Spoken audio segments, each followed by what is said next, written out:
श्री सरस्वती नमः, श्री कृष्णाय नमः।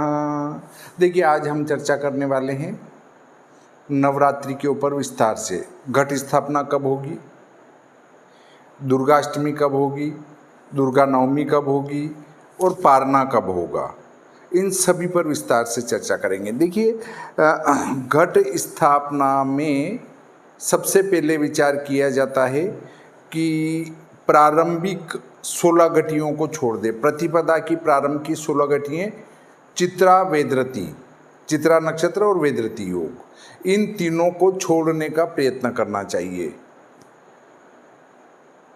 घट स्थापना के लिए सूर्योदय से 10 घटी तक का काल उपयुक्त है। 10 घटी का अर्थ है 4 घंटे। 4 घंटे का अर्थ है लगभग 6:30 बजे भी सूर्योदय हो रहा है तो 10:30, और इसके बाद अभिजीत वेला भी इसमें ग्राही है। अर्थात कुल मिलाकर सूर्योदय से लगाकर अभिजीत वेला तक आप घट स्थापना कर सकते हैं। तो इन 3 चीज़ों को छोड़ना है। एक तो प्रतिपदा के प्रारंभ की 16 घटी, चित्रा नक्षत्र और वेदरती योग। अगर इनको किसी भी प्रकार से छोड़ा नहीं जा सकता है तो फिर ऐसी स्थिति में अभिजीत के बाद घट स्थापना नहीं करनी है। न तो इधर सूर्योदय के पहले घट स्थापना होगी, न ही अमावस्या को होगी, और न ही उधर अभिजीत के बाद घट स्थापना होगी। अगर किसी भी प्रकार से इन नक्षत्र योग से हम बच नहीं सकते तो फिर इनके प्रथम चरण को छोड़कर अन्य चरण में स्थापना कर दें, और फिर भी नहीं बच सकें कि एक का प्रथम चरण पहले आ रहा है, उसके बाद दूसरे का आ रहा है और उससे नहीं बचा जा रहा है, तो अभिजीत के बाद तो आपको घट स्थापना करनी ही नहीं है, परंतु अभिजीत तक का इंतजार कर लेना चाहिए। तो देखिए, यहाँ पर जब हम ये कंडीशन देखते हैं तो इस वर्ष 51 घटी हमारी प्रतिपदा है, तो इसमें कोई दिक्कत वाली बात नहीं आ रही है। अगर हम पहले अमावस्या को देखें तो 44 घटी है। 44 और 16 घटी लगभग सूर्योदय पर ही उसकी प्रारंभ की 16 घटियाँ समाप्त हो जाएगी। इधर चित्रा नक्षत्र नहीं है, ऐन्द्र योग है, वेदरती योग नहीं है। चित्रा नक्षत्र भी नहीं है, वेदरती योग भी नहीं है, और प्रारंभ की 16 घटियाँ भी नहीं है, इसलिए घट स्थापना में कोई दिक्कत खड़ी नहीं हो रही है। देखिए, घट स्थापना वगैरह सभी में चोगड़ियाँ देखने की बजाय लग्न का बल देखना चाहिए, परंतु आजकल चोगड़िए को ज़्यादा मानते हैं, इसलिए हमने भी चोगड़िए से दिया है। ये है श्री भादव माता पंचांग। अब देखिए, इसके पृष्ठ क्रमांक 5 पर घट स्थापना का मुहूर्त दिया है। आश्विन शरद नवरात्रि, आश्विन शुक्ल पक्ष एकम गुरुवार, दिनांक 3/10/2024, प्रातः 6:27 से 7:55 तक शुभ वेला। दिन में 11:56 से 12:43 तक अभिजीत वेला में पूजन एवं घट स्थापना करना श्रेष्ठ रहेगा। ये प्रातः का 6:27 से 7:55 का जो समय दिया है, इसको छोड़ने की कोशिश करें। सबसे बढ़िया समय घट स्थापना का 11:56 से 12:43 तक का है, इसमें आप घट स्थापना करें, बहुत ही उत्तम और श्रेष्ठ रहेगा। अब घट स्थापना के बाद हमारा अपराह्न व्यापिनी पंचमी में उपांग ललिता का व्रत होता है। तो अपराह्न व्यापिनी हमारी पंचमी चौथ सोमवार अर्थात 7 अक्टूबर को पड़ रही है, उपांग ललिता व्रत। उसके बाद सरस्वती आह्वान मूल पूर्वाषाढ़ा, उत्तराषाढ़ा और श्रवण के प्रथम चरणों में होता है। तो हमारा सरस्वती जी का आह्वान होगा छठ बुधवार 9 अक्टूबर को। पूजन होगा सप्तमी गुरुवार 10 अक्टूबर को। सरस्वती जी का बलिदान होगा अष्टमी शुक्रवार 11 अक्टूबर को, और सरस्वती जी का विसर्जन होगा 12 अक्टूबर नौमी शनिवार को। ये हो गई। अब महाअष्टमी कब मनाई जाए? तो महाअष्टमी जो है उदय व्यापिनी ग्रहण की जाती है, उसमें न्यूनतम 1 घटी उदय में होना चाहिए। तो देखिए, अगर उदय पर हम विचार करें तो अष्टमी शुक्रवार 11 अक्टूबर को 14 घटी है। इससे यहाँ कोई संशय वाली बात उत्पन्न नहीं हो रही है। अष्टमी का पर्व जो है हमें 11 अक्टूबर को ही मनाना है। दुर्गा अष्टमी 11 अक्टूबर को रहेगी, यहाँ कोई शंका नहीं है। अब दूसरी बात आती है कि सायान्न व्यापिनी नवमी वाले दिन दुर्गा नवमी मनाई जाती है। तो चूंकि 14 घटी पर ही अष्टमी समाप्त हो जाएगी और अष्टमी शुक्रवार 11 अक्टूबर के दिन ही सायान्न व्यापिनी नवमी रहेगी, इसलिए दुर्गा नवमी भी इसी दिन मनाई जाएगी। दुर्गा अष्टमी और दुर्गा नवमी दोनों ही अष्टमी शुक्रवार 11 अक्टूबर को रहेगी और 12 अक्टूबर नवमी शनिवार को दशहरा पर्व रहेगा, विजयादशमी रहेगी, शमी पूजा रहेगी। देखिए इसमें दशहरा निर्णय के संबंध में शास्त्र क्या कहता है ये भी मैं आपको बताता हूँ। अपराह्न व्यापिनी आश्विन शुक्ल दशमी के दिन विजयादशमी मनाई जाती है। अपराह्न व्यापिनी जिसको कहें हम दशमी, वो नौमी शनिवार को ही प्राप्त हो रही है। इससे 12 अक्टूबर को दशहरा मनाया जाएगा। अब देखिए एक का सुझाव आया था कि जो नवरात्रि में हम विभिन्न प्रकार के कार्यक्रम करते हैं उनसे बचने की कोशिश करना चाहिए। चूँकि नवरात्रि अनुष्ठान का पर्व है और हम इसको मनाते कैसे हैं, डीजे लगा रखा है, जोर जोर से बजा रहे हैं, पता ही नहीं चल रहा है क्या हो रहा है। तो हमें डीजे बजा के नाच गान नहीं करना चाहिए। और वो भी फिल्मी गाना चल रहा है, फिल्मी गाना चल रहा है और नाच रहे हैं सब। कौन गा रहा है इसका भी पता नहीं है और नाचे जा रहे हैं।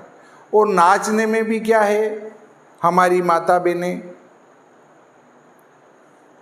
लिपस्टिक लगाया हुआ है और इसके बाद बाल बिखेरे हुए हैं और कपड़े भी उस ढंग के पहने हैं और नाच रहे हैं। भाई आप श्रृंगार करके क्या दिखा रहे हैं? जो आप लिपस्टिक लगाते हैं वो काय से बनता है, पहले ये आपने सोचा है? वो एक कैक्टस के ऊपर कई मात्रा में जानवर पाए जाते हैं। उन जानवरों को निकालने के बाद उनका पेस्ट बनाया जाता है और उनमें कुछ और तत्व मिलाकर वो आपके यहाँ लगाया जाता है। अब आप चाहें कि किसी प्राणी का वो लेप मुंह के लगा के न फिर हम डांस करने जाएं, माता जी प्रसन्न हो जाए, कदापि प्रसन्न नहीं होगी। हम जब कहते हैं कि भाई अरे ये नाच गान किस काम का है, आप भगवान की भक्ति करो, तो भगवान की भक्ति में क्या कहते हैं, हम बच्चों को भगवान से जोड़ रहे हैं। अगर ऐसा नहीं करेंगे तो बच्चे नहीं जुड़ेंगे। इसके लिए आपको हमारे मुस्लिम भाइयों से शिक्षा लेने की आवश्यकता है। उनके मस्जिद के अंदर महिलाएं नहीं जाती है तो नहीं जाती है, पर हमारे तो अगर ऐसा कह दो सनातन धर्म में कि भाई यहाँ महिलाओं का जाना वर्जित है, तो महिलाएं पहले उछल कूद करके वहाँ जाएगी जहाँ नहीं जाना है। पर ऐसी शिक्षा हमें हमारे मुस्लिम भाइयों से लेना है कि उनके मस्जिद में अगर महिलाओं का नहीं जाना है तो नहीं जाना है, बात खत्म। उनको बुर्का पहनना है तो पहनना ही है, उसमें कोई समझौता नहीं है। मस्जिद में जाना है तो टोपी लगा के जाना है तो जाना ही है, उसमें कोई समझौता नहीं है। और हम हमारे धर्म में बच्चों को जोड़ने के लिए डांस कर रहे हैं, नाच गान कर रहे हैं और बच्चों को उससे जोड़ रहे हैं। हमारे बच्चे उस मंदिर से नहीं जुड़ रहे हैं, माँ भगवती से नहीं जुड़ रहे हैं, गणेश जी से नहीं जुड़ रहे हैं, वो किससे जुड़ रहे हैं? नाच गान से जुड़ रहे हैं, वो नाच गान सीख रहे हैं। तो आने वाले समय में जब हम तो चले जाएंगे, पर हमारे बच्चे हमसे क्या सीख के जाएंगे कि हमें मंदिर पर जाके नवरात्रि में नाच गान करना है और पैसा इकट्ठा करो और हुल्लड़बाजी करो। नहीं। अब उसके बाद अगले बिंदु पर आए तो इस प्रकार की जब वो शिक्षा लेंगे तो उनकी श्रद्धा उनके अंदर रहेगी नहीं भगवान के अंदर। हमारे मुस्लिम भाई उनके बच्चों को मस्जिद से जोड़ते हैं, इसके लिए वो डांस और नाचना गाना नहीं करवाते हैं। बिना नाच गान के भी वो अपने बच्चों को मस्जिद से जोड़ सकते हैं, तो हम बिना नाच गान के हमारे बच्चों को मंदिर से क्यों नहीं जोड़ सकते, भगवान से क्यों नहीं जोड़ सकते? ये हमारे अंदर कमी है। हम माँ भगवती की स्थापना करते हैं, उसके बाद क्या करना? सबसे पहले उनका आह्वान, नवग्रह गणपति देवता रुद्र कलश की स्थापना और इनकी पूजा, उसके बाद माँ भगवती की पूजा करें। पूजा, आह्वान, पूजन आदि करने के बाद में फिर प्रोग्राम रखें कि भाई आज हम दुर्गा चालीसा का पाठ करेंगे सभी बैठकर। उसके बाद दूसरे दिन प्रोग्राम रखें, हम आज दुर्गा सप्तशती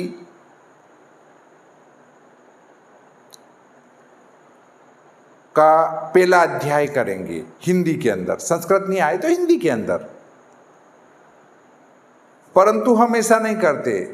हम तो करते क्या है, आज तो कपल डांस होगा, कल पति इधर मुंह करेगा, पत्नी उधर मुंह करेगी और वो सलिए उसके बाल में लगाएगा या फूल लगाएंगे। तो उससे माँ भगवती की भक्ति का क्या संबंध है? अरे इससे सभी इकट्ठे होंगे। अरे भाई, सभी को इकट्ठा, भीड़ इकट्ठी नहीं करनी है, कम से कम लोग आए, परंतु भगवान की आराधना की जाए, माता जी की आराधना की जाए। प्रतिदिन आपको तो इस संबंध में विचार करने की जरूरत ही नहीं। 9 रात्रि अर्थात 9 दिन होते हैं, 9 रात्रि होती है। नवरात्रि में माँ दुर्गा के 9 प्रकार के रूप हैं, 9 भेद हैं, 9 प्रकार की दुर्गा माता है। तो प्रतिदिन में एक एक भेद के ऊपर ही चर्चा की जाए, परंतु भगवान की भक्ति करने हम थोड़ी जाते हैं। हम तो हमारा नाच गान का जो भड़ास है वो वहाँ निकालने के लिए जाते हैं और वहाँ नाच गान करते हैं। कपल डांस चल रहा है, आज तो सुई लगाने का चलेगा, आज चेयर रेस चलेगी। ये क्या है? वो भगवान को आपकी चेयर रेस से क्या लेना देना है? आप कहेंगे बच्चों को जोड़ रहे हैं, तो बच्चे जुड़ नहीं रहे हैं, बच्चे धर्म से अलग हट रहे हैं। वो सीख रहे हैं कि मंदिर पे जाना है, खेलना है, नया नया गेम लेकर आएंगे और नए नया खेल करेंगे। तो आपको सबसे पहले दुर्गा माता का पूजन करें, पूजन करने के बाद दुर्गा चालीसा का पाठ करें। अगर ये नहीं कर सके, ये गरबा डांस तो कहीं से आयाती थे जो कि हमने अपना लिया हमारे नाचने की भड़ास निकालने के लिए। आजकल सनातन धर्म समाप्ति की ओर जा रहा है। भगवान को केक का भोग लगाया जा रहा है। केक का भोग कहीं शास्त्रों में नहीं लिखा है। जब आप केक बच्चों को खिलाओगे भगवान के भोग लगाकर, तो केक ज़्यादातर अंडे से बनती है और आपका बच्चा अगर आपके घर में अच्छी केक खा रहा है, मान लो आपने दूध की बना ली या आपने अमृत की बना ली और आपका बच्चा आपके घर केक खा रहा है, अब वही बच्चा चल के दूसरे के घर जाएगा तो क्यों तूने, तेरे घर तो केक खाई, हमारे घर क्यों नहीं खा रहा है, तो वो वहाँ भी केक खाएगा। और वहाँ यह आवश्यक नहीं कि वो शुद्ध केक बनी हो, अंडे की केक भी आ सकती है। इसलिए जहाँ शंका वाली बात हो वहाँ पर उस प्रकार का कार्य नहीं करना चाहिए। ये शिक्षा भी हमें हमारे मुस्लिम भाइयों से लेना चाहिए। क्यों लेना चाहिए? क्योंकि उनके धर्म में जन्मदिन पर केक काटना नहीं लिखा तो वो लोग केक काटते ही नहीं हैं। आजकल के कोई गिनती के 1-2% काटने लगे हों, 5-10% काटने लगे हों, बाकी उन लोगों में केक काटने का सिस्टम ही नहीं है। तो आप भगवान की केक काट के चढ़ाने लग गए हो। गणेश जी का जन्मदिन है या सांवलिया सेठ का जन्मदिन है तो बड़ी केक सांवलिया जी के जन्मदिन पर अर्थात जन्माष्टमी पर चढ़ाई जाएगी, अखबार में आ रहा है। तो ये सब कार्य न करें। उसके बाद भी भगवान को भोग लगाया और भोग लगाने के बाद सब नाचने लग जाते हैं, सब धूजने लग जाते हैं। अगर कोई नाच नहीं रहा है तो वो धूज ही रहा है कम से कम, ताकि दूसरे ये नहीं कहें कि ये काकोसा तो नाच नहीं रहे हैं, अच्छा नहीं लगता है। वो स्टैंडर्ड समाप्त हो जाता है। स्टैंडर्ड बढ़ाने के लिए थोड़ा थोड़ा हिलना पड़ता है फिर उनको, तो सब हिलने लग जाते हैं और अब भगवान भी हक्के बक्के हो जाते हैं। वो कहते हैं कि मैं ये तुम्हारा 56 भोग खाऊं या तुम्हारा नाच गान देखूं, क्या करूं? तो भगवान को भोग लगाकर नाचना गलत है। शास्त्रों में वर्णन है कि भगवान को जब भोग लगाओ तो पहले उनको घंटी लगाओ, घंटी लगा के उनके सामने भोग रखो। भोग रखने के बाद पर्दा डाल दो। पर्दा डालने के बाद आप उनको भोजन ग्रहण करने की प्रार्थना करो। ओम नाप्यासिदंत, उस मंत्र से उनकी प्रार्थना करें कि आप भोजन ग्रहण करें। फिर थोड़ी देर खड़े रहें, मौन होकर खड़े रहें, न कि चिल्ला चोट करें। मौन होकर खड़े रहें, क्योंकि शास्त्रों में लिखा गया है कि मौन होकर भोजन करें। तो जब भगवान, शास्त्र कह रहे हैं कि मौन होकर भोजन करें, तो जब भगवान भोजन कर रहे हैं तो हम क्यों चिल्ला रहे हैं? तो मौन होकर खड़े रहें। अब भगवान को भोग लगने का कितना समय होना चाहिए? वैसे तो भले पर्दा लगाया और 2 मिनट में वापस खोल दो, परंतु एक गाय का दूध दूहने इतना समय भगवान को भोजन करने के लिए देना चाहिए। उसके बाद घंटी लगाएं, घंटी लगाकर फिर पर्दा खोलें कि अब मैं पर्दा खोल रहा हूं। फिर उनको आचमन कराएं। अब वहां तो दिखावे के लिए 56 भोग लगा दिए, 56 भोग लगा दिए, परंतु नाच गान चालू कर दिया। जिमो मारा रामधनी वो कुछ कहता है, जिमावे बेटी जाट की। अरे बेटी जाट की जिमा रही है कि बेटी तुम किसके, सभी बेटी बन गए क्या? तो ये हमारे सनातन धर्म को जब हम कहते हैं कि दूसरे लोग बिगाड़ रहे हैं, दूसरे नहीं बिगाड़ रहे हैं, हम खुद आगे चलकर बिगाड़ रहे हैं। सनातन धर्म में ग्लानि क्या है? ग्लानि ये है कि हमारे शास्त्र में लिखा है धोती पहनकर फिर पूजा करें। तो हमने क्या सूत्र बनाया है? पंडित जी को धोती पहननी है। अरे पंडित जी तो आपके यहाँ कार्य कराने के लिए आ रहे हैं, कार्य तो आपको करना है, वो तो बैठकर दूर से बोल रहे हैं, पर पूजा आपको करनी है। धोती आपको पहनना चाहिए, न कि पंडित जी को पहनना चाहिए। परंतु हम कहते हैं नहीं, पंडित जी धोती पहन के आओ। पंडित जी को तो मैं तो कहता हूँ कि बिल्कुल अप टू डेट टाई वगैरह लगा के और मतलब शर्टिंग करके व्यवस्थित कोट पैंट पहन के आना चाहिए और मोजे वगैरह सब पहन के कंप्लीट अप टू डेट, और फिर कुर्सी पर बैठना चाहिए। आजकल पंडितों की दुर्गति हो गई है। दुर्गति कैसे हो गई? वो इस प्रकार से कि शादी हो रही है तो दूल्हा दुल्हन कुर्सी पर बैठे हैं, उसके माता पिता कुर्सी पर बैठे हैं और बेचारा ब्राह्मण जो है उनके पैरों में बैठा है। जिन भगवान की पूजा की जा रही है वो नीचे बैठे हैं, यज्ञ हो रहा है वो नीचे हैं, पर वो कुर्सी पर चढ़ के बैठे हैं। और फिर हम कहें कि हमारे घर में सुख शांति हो और लक्ष्मी जी की वृद्धि हो, हम उन्नति करें, हम सुख को देखें और हमारी आयु लंबी हो, कैसे संभव हो सकता है? बिल्कुल भी संभव नहीं है। अगर आप चाहते हैं कि हमारा सनातन धर्म बचा रहे तो गरबा उत्सव में ये विभिन्न प्रकार के हो रहे नाटकों को बिल्कुल बंद करना पड़ेगा।